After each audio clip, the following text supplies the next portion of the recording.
আসসালামু আলাইকুম। Education news সিরিজের পক্ষ থেকে সকলকে অভিনন্দন এবং শুভেচ্ছা। আশা করি সকলেই ভালো আছেন। আবার চলুন আপনাদের মাঝে আরেকটি নতুন আপডেট নিয়ে। মধ্যপ্রাচ্য সহ পৃথিবীর বিভিন্ন প্রান্তে যুদ্ধ ও সংঘাত ইউরোপীয় দেশগুলোর ভূমিকা নিয়ে একটি বিশ্লেষণ প্রকাশ করেছে কাতার ভিত্তিক সংবাদ সংস্থা আল জাজিরা।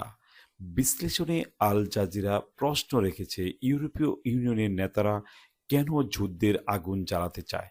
বিস্তারিত জানতে ভিডিওটি শুরু থেকে শেষ পর্যন্ত সাথে থাকুন।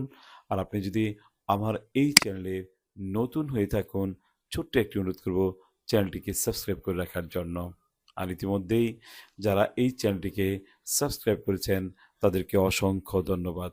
দেশে এবং দেশের ভিতরে ঘটে যাওয়া নানা রকম সংবাদ এবং রাজনীতি সংবাদ, শিক্ষামূলক সংবাদ পেতে আমাদের পেজটির সাথে থাকুন। চলুন বিস্তারিত জানা যাক। জাজিরা সাম্প্রতিক বিশ্লেষণে বলা হয়েছে যে ইউরোপ মহাদেশে চলমান নানাবিধ সংকটের কারণেই ইউরোপীয় ইউনিয়নের নেতারা পশ্চিমা এশিয়ায় যুদ্ধের আগুন ছড়িয়ে দেওয়ার চেষ্টা করছে।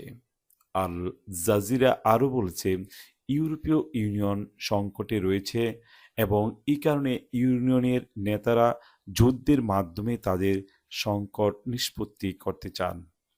আল জাজিরা এই বিশ্লেষণের আরেকটি অংশে বলা হয়েছে, ইউরোপীয় নেতারা তাদের অঞ্চলের জন্য যুদ্ধ, অর্থনীতি এবং সামরিকরণের স্লোগান প্রচার করে, কারণ তারা বিশ্বাস করে যে সামরিক শক্তি বৃদ্ধি ইউরোপের দুর্বল অর্থনীতিকে শক্তিশালী করতে পারে।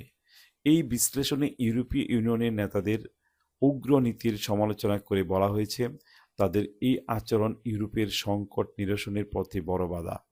বিশ্লেষক মনে করেন যে যুদ্ধের আগুন জ্বালানো এবং অস্ত্র সরবরাহ প্রস্তুতি সম্পর্কিত সমস্ত প্রচেষ্টা ইউরোপীয় জনগণের দৃষ্টিকে ভিন্ন খাতে প্রভাবিত করার চেষ্টা করবে। ভিডিওটি যদি ভালো লেগে থাকে একটি লাইক, কমেন্টস এবং শেয়ার করবেন।